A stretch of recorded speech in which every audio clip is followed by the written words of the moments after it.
morning, everyone. So I just wanted to follow up on some of the comments the other individual just spoke about as well. My name is Tanya. I'm a resident of Hicksville, New York. My address is 55 Brick Street. I am the executive director of an organization called Operation Stomp. We were founded last year on September 2014 in response to the mass removal of close to 200 healthy oak trees on South Oyster Bay Road. Our group has expanded over time to focus on tree preservation, not just for this county road, but also other county roads in the area, as well as local roads in the town of Oyster Bay. We kind of became the kind of focus or guru for South Oyster Bay Road just because of this tree activity effort. And unfortunately, coinciding, I guess, the specific mass tree removal on South Oyster Bay Road, there was an application put in for this access highway designation. This was a point of time when the community was very upset, concerned. I know that we've spoken to the town of Oyster Bay as well as the county. I believe my attorney at the time had also tried to see if we could join in on a lawsuit together because this was such a concern, considering that town of Oyster Bay is a designated tree city according to the Arbor Day Foundation. But specifically to this piece, the access highway designation right now, I'm here today just to maybe clarify a couple of points in terms of the chronology. I know I've spoken a lot with Councilwoman Alicia.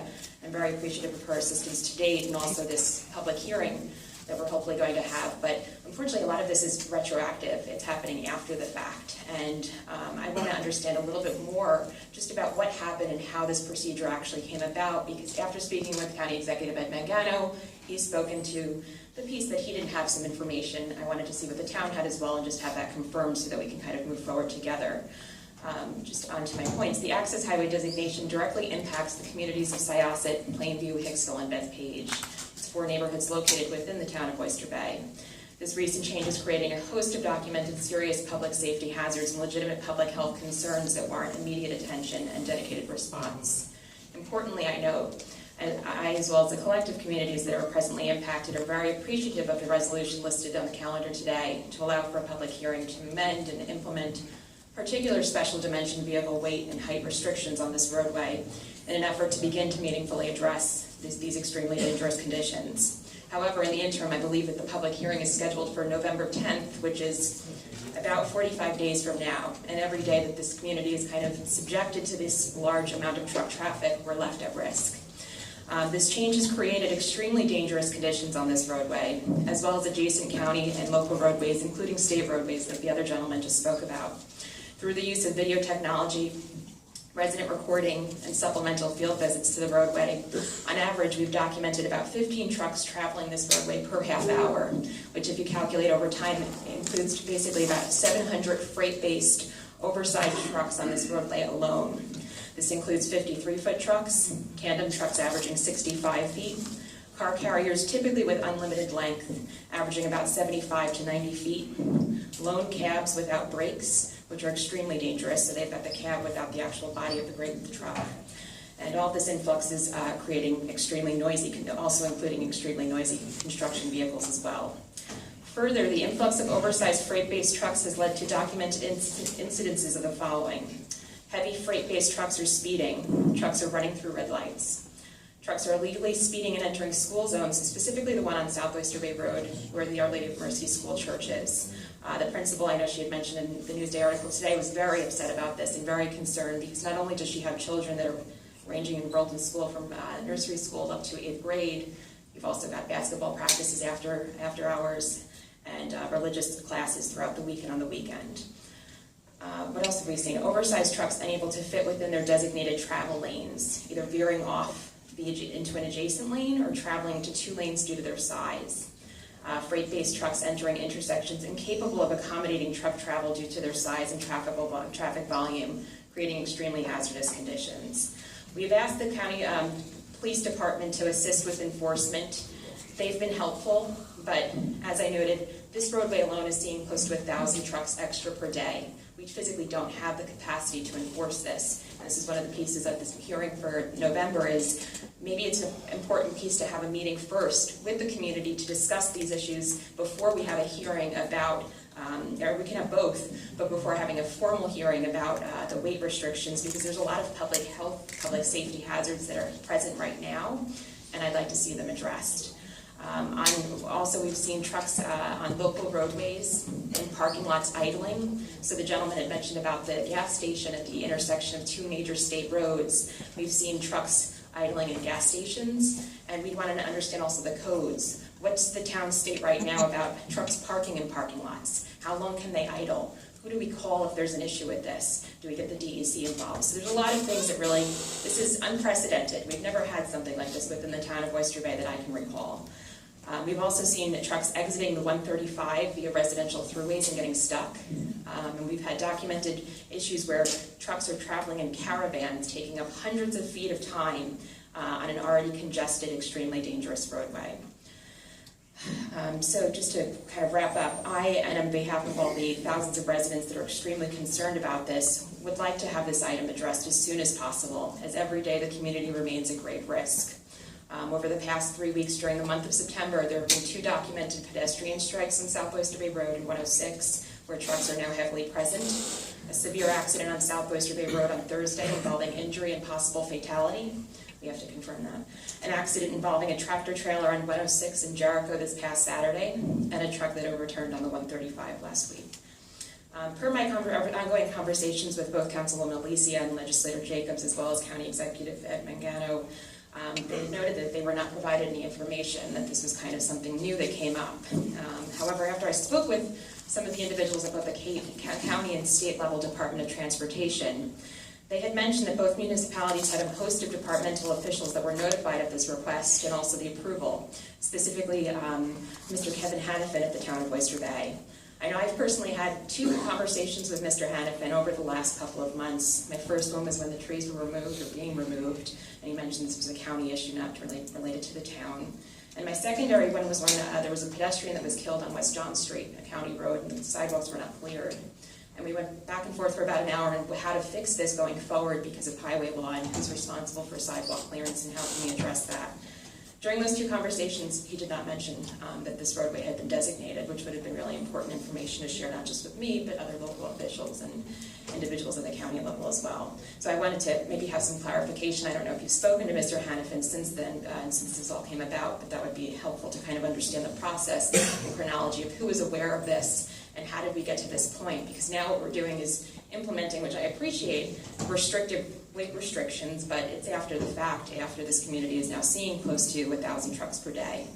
And I think some other questions I have, and this is why I think it's really important whether to have a meeting first or a public meeting before we have the public hearing, is there's a couple of other items here. First, the Roman location. Do we have an estimate of all the truck travel that goes in and out of that location? As somebody had mentioned, the federal government back in 1998 had created and finished a federal, I think, EIS, an environmental statement that said that they wanted to focus on office, light industry, and biotechnology. I just recently returned to the Long Island area after being away for, I guess, maybe 7 years or so. So last year, I really had a chance to get back to Nassau County and understand its demographics and the geographical changes. But what I've seen over the last 3 to 4 years is that whether it's zoning change or just approval, there's a lot of freight-based trucking industries that have now come into that Roman space. And I think that's in conflict with what the federal government had kind of anticipated for that location to begin with. They had mentioned in their EIS things about noise, safety, pollution, traffic, and these are now all impacting South Oyster Bay Road, 106, 107. So in the context of this public hearing, I think it's really important, like the other gentleman said, we need to really kind of look at what we're zoning and what we're approving for that space, and isn't that compatible with the residential developments that are right nearby. And also, the other piece I wanted to say with the public hearing, I have a bunch of school superintendents, school board members, principals, police department officials that want to attend the public hearing, but during the day it's really difficult, so I wanted to see if it's possible to request that we do it in the evening. I know that you've done that in the past.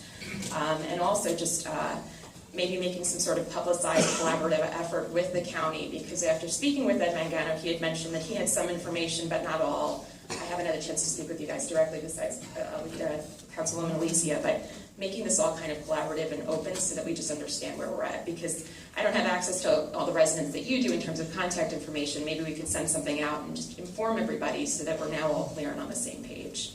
And other items, and I can maybe even just email this to you if it would be easier. Who do we contact for idling? For gas stations with all these trucks, we've seen that trucks are trying to go into local gas stations and they can't fit, so their bodies are hanging out of the road. Who do we call? Is this a town issue? Is it a county issue? The Wonder Bread factory right by the Grumman space, I believe it's closed, but there's trucks that are kind of parking there right now, some of them idling, some of them that are just rigs. I don't know if that's allowed per town code. I tried to look up online, I couldn't find anything. But there's questions like this that have kind of opened up. So this designation has really opened up Pandora's box, and I'd like to see that hopefully we can get this addressed so we can move forward in a positive way. Was that a written statement you were reading from? Yes, I can send this to you too if that would be helpful. Yeah, that would be very helpful. Perfect. And then if I email, I think just a lot of these questions also, I think that would be something. Would give us another frame of reference. And then in terms of the chronology, just offhand, I know I'd spoken to Dave Wooden up in the Albany DOT office, and he had mentioned back in March he had sent some stuff to the town as well. Did any of, I know Alicia, Councilwoman Alicia had mentioned that she wasn't aware, but were you contacted about this via the DOT, via the local office, via the Albany-based office? Well, what's amazing about this situation is that, I mean, I could be wrong about this, so they may be oversimplifying, but it certainly seems to me that New York State, with the wave of a hand or the snap of a finger, could resolve this issue. We're dealing with a county road, so I don't really know what the problem is or what's going on here. Obviously, it's always the town of Oyster Bay who typically steps up and tries to pull it all together. And I guess the trick here is, you know, the old adage where you say, let's get, you know, person A says it was green, person B says it was red, let's get them both in the room and find out what's going on here. So I think it's, I would certainly undertake the responsibility of getting everybody in the same room at the same table. And let's see what they have to say, because it just seems to me the state with the wave of literally with the snap of a finger, can just resolve this issue.